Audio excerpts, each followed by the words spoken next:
Hello dear students, how are you? I hope you all are very good. Today I am going to teach chapter 7 of class 6. The name of the chapter is motion and distance. क्या होती है motion and distance?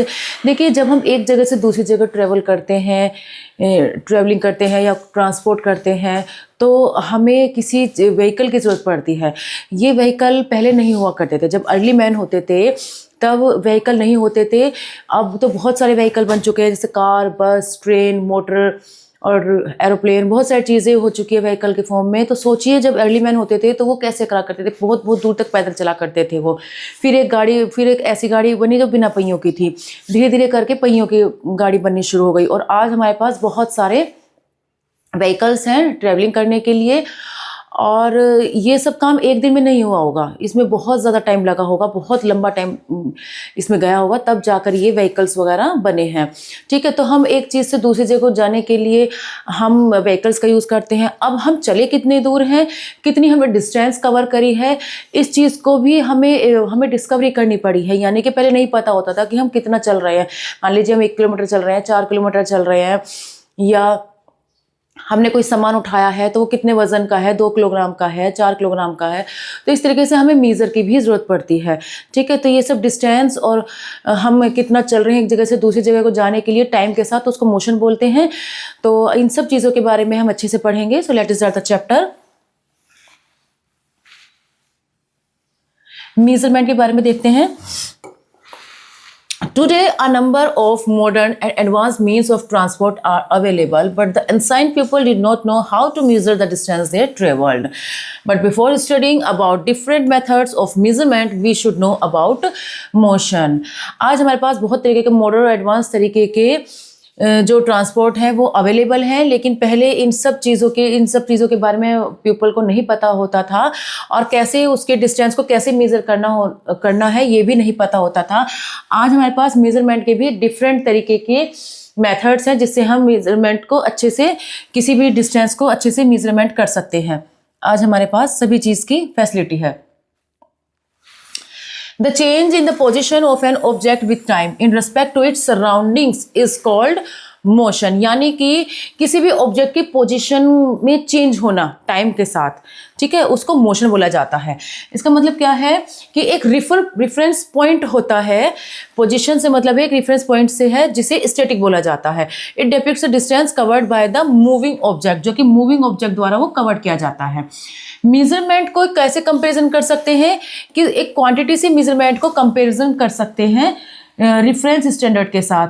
तो measurement का जो reference standard होता है उसको unit बोला जाता है. यानी कि हम किसी भी चीज़ को किससे मेजर कर रहे हैं उसको यूनिट बोला जाता है. मान लीजिए मीटर से कवर कर रहे हैं, सेंटीमीटर से कर रहे हैं, मिलीमीटर से कर रहे हैं, या किलोग्राम से कर रहे हैं, जिससे भी कर रहे हैं उसको यूनिट बोला जाता है. तो the quantities that can be measured directly और indirectly are called physical quantities. यानी कि वो क्वांटिटी जिसको हम डायरेक्टली मेजर कर रहे हैं या इनडायरेक्टली फॉर्म में मेजर कर रहे हैं उसको फिजिकल क्वांटिटीज बोला जाता है. जैसे कि लेंथ है, मास है, time, temperature, speed, force, electric current. यानी कि लेंथ को हम किस में मेजर करते हैं.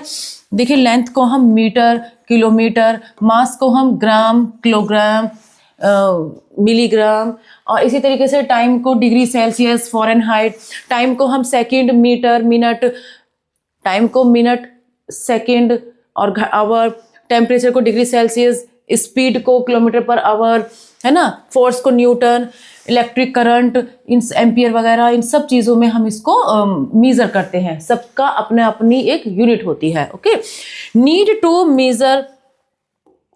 Major distance, length. हमें इसकी लेंथ की ज़रूरत, हमें मेज़र की ज़रूरत क्यों पड़ी डिस्टेंस को. देखिए, हम अगर एक जगह से दूसरी जगह जा रहे हैं तो हमें नहीं पता हम कितना हमने कवर करा है. हम कुछ भी काम कर रहे हैं तो हमें पता होना चाहिए कि हम किस तरीके से कितना हम उसको मेज़र कर रहे हैं, तो हमें इसकी बहुत ज़रूरत पड़ी है. तो डिस्टेंस और length is one of the most important physical quantities. जो लेंथ है, डिस्टेंस है, उसकी सबसे ज़्यादा ज़रूरत होती है. फिजिकल क्वांटिटीज़ सबसे ज़्यादा इंपॉर्टेंट है ये फिजिकल क्वांटिटीज में. तो physical quantity associated with measurement of distance between 2 points is called length. यानी कि 2 पॉइंट के बीच के मेजर को लेंथ बोला जाता है. In fact measurement is the comparison of an unknown quantity with known fix quantity called a unit. यानी कि अननोन क्वांटिटी से नोन क्वांटिटी को का पता लगाना ही क्या है, यूनिट है। तो मेजरमेंट, डिस्टेंस की जो मेजरमेंट है वो इतनी इंपॉर्टेंट है, जो साइंस इसके बिना कुछ भी, साइंस में तो इसके बिना कुछ भी डेवलप हो ही नहीं सकता। तो मेजरमेंट की इतनी रिक्वायरमेंट है ना। तो if we don't have the idea of the measurement of length, following are reasons for which we are required to measure. अब हम इन चीज़ों से पता लगा सकते हैं कि हमें किन किन चीज़ों में क्यों जरूरत पड़ती है। देखिए, we need to measure length और distance to know how far an object has travelled. हमें मेजरमेंट की किस लिए जरूरत पड़ती है, लेंथ की। हमें ये पता लग जाता है कि किसी भी ऑब्जेक्ट ने कितनी डिस्टेंस कवर करी है, कितनी दूर वो गया है, कितना ट्रेवल उसने करा है। और लेंथ के मेजरमेंट से हमें एक आइडिया हो जाता है कि एक जगह, कोई भी जगह है वो कितनी दूर सिचुएटेड है। मेजरमेंट्स हमें किसी भी चीज़ को खरीदने में भी हमारी हेल्प करता है। जैसे कि हम बहुत सारी चीज़ें खरीदते हैं, जैसे क्लॉथ खरीदते हैं, वायर, पाइप, लैंड, वुड, कोई भी चीज़ अगर हम खरीदते हैं तो उसमें भी मेजरमेंट की रिक्वायर होती है। तो लेंथ की एक स्टैंडर्ड यूनिट होती है, ठीक है। लेंथ की स्टैंडर्ड यूनिट देखिए, पहले पाम, हैंड स्पैन और यार्ड। यार्ड मतलब गज और पाम हथेली। तो जैसे कि कुछ चीज़ें और भी हैं, जैसे कि मीटर, किलोमीटर वगैरह के अलावा भी बहुत पहले इन चीज़ों का यूज़ किया जाता था डिस्टेंस को कवर करने में, मेजरमेंट के लिए, ठीक है। ये एंसाइंट यूनिट्स है मेजरमेंट की, से सब पाम, हैंड स्पैम और यार्ड। जैसे कहते हैं ना कि 3 बिल्हांद है, या फिर एक मेरे हाथ की दूरी, मेरे पैर की इतनी दूरी पर है। तो इस तरीके की जो ये एंसाइंट यूनिट्स होती थी पहले। आज भी वैसे तो इन चीज़ों का बहुत सारे ऑब्जेक्ट्स में यूज़ किया जाता है, लेकिन आज के टाइम में ये in ancient times people use their footstep, arm length, hand span, rope, sticks in ancient time etc to measure length. जो पहला का टाइम होता था, तो पहले के टाइम में और भी चीज़ें थी जो यूज़ करा करते थे लोग, जैसे कि फुट स्टेप है, मतलब पैरों के कदम से बताते थे कि कितनी स्टेप्स है, कितना दूर है। आर्म लेंथ से, हैंड स्पैन से, रॉप्स, स्टिक्स, इन सब चीज़ों का भी यूज़ करते थे मेज़र करने में लेंथ को। लेकिन ये सारी चीज़ें जो लेंथ की हैं, ये सारी सेटिस्फैक्टरी नहीं थी, मतलब ये बिल्कुल फिक्स नहीं थी, क्योंकि जो कोई आदमी कितना लंबा है, कितना डिफरेंट टाइप्स के पीपल होते हैं, तो डिफरेंट टाइप्स की ही फिर वो लेंथ निकल कर आती हैं। तो इसलिए वो बिल्कुल सेटिस्फाई नहीं होते थे उसकी लेंथ से, ठीक है। इसलिए A standard unit measure length was required. एक हमें फिर स्टैंडर्ड यूनिट की हमें जरूरत पड़ी।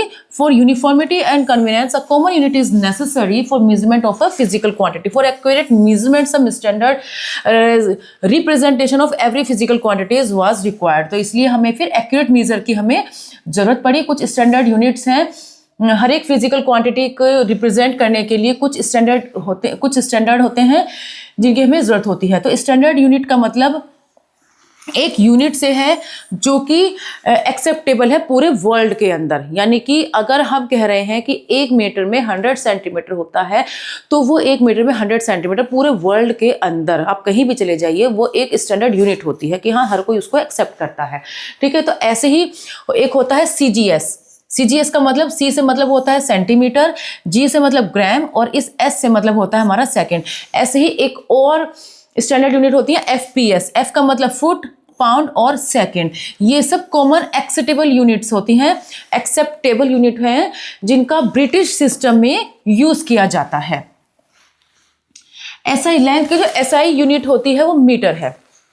लेंथ की एसआई यूनिट एक होती है, एसआई यूनिट के ही नाम से इसको जाना जाता है। तो लेंथ की जो एसआई यूनिट होती है वो मीटर होती है। 1989 में स्टैंडर्ड मीटर को डिफाइन किया गया था 2 लाइनों के बीच में मार्क करके, प्लेटिनम इरिडियम रोड पर प्रिजर्व करके। कैसे करके किया गया था? जब टेम्परेचर और प्रेशर को कंप्रेस्ड करके उनके बीच की लाइन मार्क करी गई थी। It is preserve at the international bureau of weight. और ये जो अभी भी ये प्रिजर्व है इंटरनेशनल ब्यूरो वेट और मीजर, फ्रांस में वेट और मीजर के ब्यूरो के, इंटरनेशनल ब्यूरो में ये आज भी प्रिजर्व है। Large distance such as distance of sun from earth is measured in light year. जो बहुत बड़ी बड़ी डिस्टेंस होती हैं, जैसे कि अर्थ और सन के बीच की डिस्टेंस अगर हम नापनी होती है, अगर मेजर करनी होती है, तो उसे लाइट ईयर बोला जाता है। तो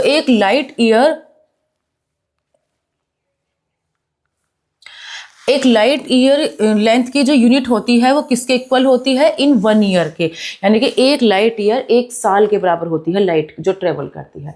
तो यानी कि एक लाइट ईयर किसके इक्वल है, 9.46 इंटू 10⁻15 मीटर के इक्वल होती है। एक लाइट ईयर का मतलब होता है 9.46 इंटू 10⁻15 मीटर। बहुत ही छोटी जो लेंथ होती है वो माइक्रोमीटर और माइक्रोन्स और एंगस्ट्रॉन में यूज की जाती है, और नैनोमीटर में, और फेम्टोमीटर में मीजर करी जाती हैं। मतलब बड़ी डिस्टेंस के लिए लाइट ईयर होता है और छोटी डिस्टेंस के लिए माइक्रोमीटर, नैनोमीटर वगैरह होता है।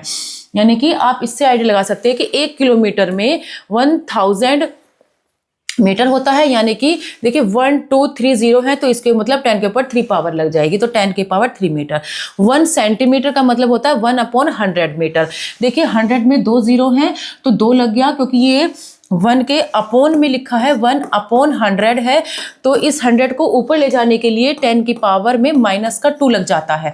अगर ये सिर्फ 100 ही लिखा होता तब आप करते इसको 10 की पावर 2, आप इसको कर देते। अगर नीचे है तो माइनस में लग जाता है, और अगर सिर्फ ऐसी 100 ही है तो फिर 2 लग जाता है।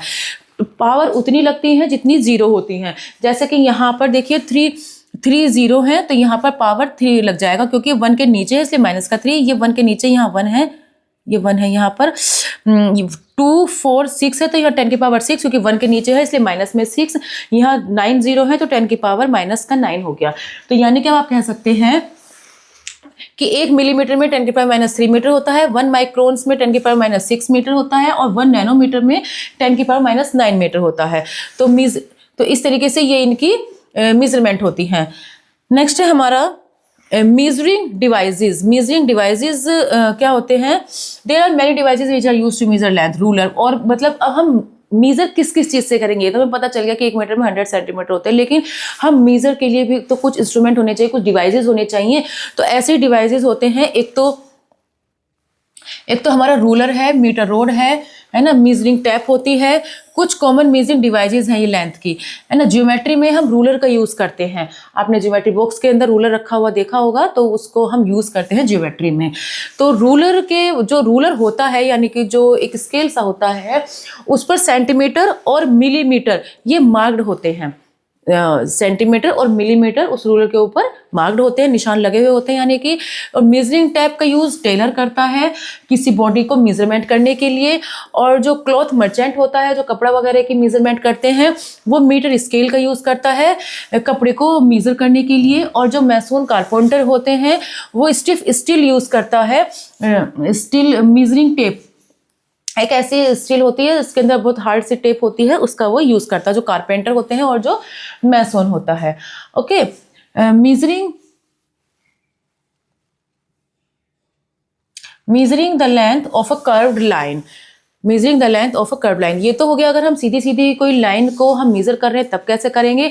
अगर कोई लाइन कर्व्ड होती है इस तरीके से, अगर कोई लाइन कर्व्ड होती है इस तरीके से, तब हम कैसे मेजर करेंगे। तो उसके लिए क्या करते हैं, हम एक थ्रेड ले लेते हैं और उसकी तरफ एक तरफ नॉट लगा लेते हैं, गांठ लगा लेते हैं, और उसको फिर यहाँ से दबाकर एक उंगली से, और उसके साथ साथ ही उस धागे को इस तरीके से बढ़ाते चले जाते हैं। ठीक है, तो जहाँ तक कर्व लाइन होती है उसको वहाँ से मेजर कर लेते हैं, और फिर लास्ट में उस जितना भी लंबा वो थ्रेड यूज़ करा गया है उसको मेजर करने के लिए उसको फिर हम मीटर से मेजर कर लेते हैं। तो इस तरीके से हम कर्व लाइन को भी मेजर कर सकते हैं ईजिली। नेक्स्ट है हमारा टाइप ऑफ मोशन। मोशन कितने टाइप का होता है, you might have seen different kinds. हमें डिफरेंट काइंड के मोशन होते हैं, जैसे कि मूविंग टॉप, लट्टू जो होता है घूमता हुआ, या एक पेंडुलम होता है। पेंडुलम देखा होगा, जैसे घड़ी होती है, तो इसके अंदर एक पेंडुलम ऐसे होता है, वो इधर भी और इधर भी इस तरीके से पेंडुलम इधर उधर ट्रू और फ्रो की शेप में मूवमेंट करता है। और भी होते हैं, मूविंग चलती ट्रेन होती है, कर्व रेलवे ट्रैक होता है। ये सब हमारे मोशन होते हैं, मोशन के टाइप्स काइंड्स होते हैं कि किस किस टाइप्स के मोशन हैं। तो हमने इन्हें भी ग्रुप में कर लिया है, अलग अलग कैटेगरीज में इन्हें कर लिया, जिससे कि हम इसको इजीली मोशन को समझ सकें। तो फर्स्ट इसमें आता है ट्रांसलेटरी मोशन। ट्रांसलेटरी मोशन क्या होता है, किसी भी बॉडी का मोशन जिसके साथ उसके सारे पार्टिकल्स उसके साथ साथ चलते हैं, उसको बोलते हैं ट्रांसलेशन मोटर, और उसी टाइम में सारे पार्टिकल्स मूवमेंट करने चाहिए, तो उसे बोलते हैं ट्रांसलेटरी मोशन या ट्रांसलेशन ऑफ मोशन। यानी कि जैसे आप चल रहे हैं, आप जब आप चलते हैं तो आपके हाथ, आपके पैर, आपकी पूरी बॉडी आपके साथ साथ चलती है। तो यानी कि कैसा एग्जाम्पल है, ये आपका एग्जाम्पल है ट्रांसलेटरी मोशन का।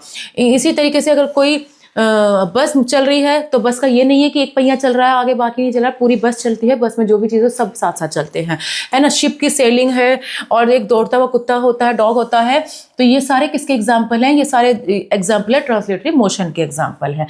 और ज़्यादातर जो ऑब्जेक्ट्स होते हैं वो इसी मोशन में मूव करते हैं। ट्रांसलेटरी मोशन भी दो टाइप्स के होते हैं, एक होता है रेक्टिलिनियर मोशन और एक होता है कर्विलिनियर मोशन। रेक्टिलिनियर मोशन का मतलब होता है जब कोई बॉडी एक स्ट्रेट लाइन पे मूवमेंट करती है तो उसको रेक्टिलिनियर मूवमेंट कहते हैं। जैसे कि कोई लड़का है, अगर कोई बॉय स्ट्रेट लाइन पर, सीधी सीधी लाइन पर वो दौड़ रहा है, जैसे कि ये रोड है और ये बॉय है ना, तो वो सीधा सीधा वो चल रहा है, तो ये हो गया आपका रेक्टिलिनियर मूवमेंट। और अगर कोई बॉडी कर्व लाइन पर मूवमेंट कर रही है, इस तरीके से कर्व लाइन पर मूवमेंट कर रही है, यहाँ पर अगर कोई है तो ये मूवमेंट हो गया, ये कर्व लाइन पर मूवमेंट कर रहा है, तो ये हो गया कर्विलिनियर मोशन, यानी कि सर्कुलर मोशन भी इसको बोलते हैं। नेक्स्ट है हमारा रोटेटरी मोशन। तो रोटेटरी मोशन का मतलब है motion of a body at a fixed point is called rotatory motion.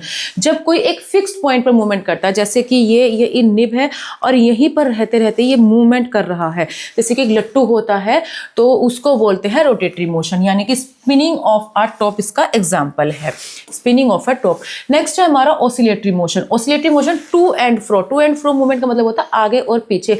जैसे कि ये हमारी घड़ी है, ये यहाँ पर ये टाइम शो हो रहा है इसमें, और इसके अंदर एक पेंडुलम लटका हुआ होता है, ये आधा इधर आता है और आधा इधर आता है ना। ये जो पेंडुलम होता है आधा इधर और आधा इधर, तो इस तरह से आगे पीछे, मतलब ऐसे ये पेन है, आगे ऐसे ऐसे ऐसे, तो इस तरीके के मूवमेंट को बोलते हैं हम पीरियडिक ऑसिलेटरी मोशन।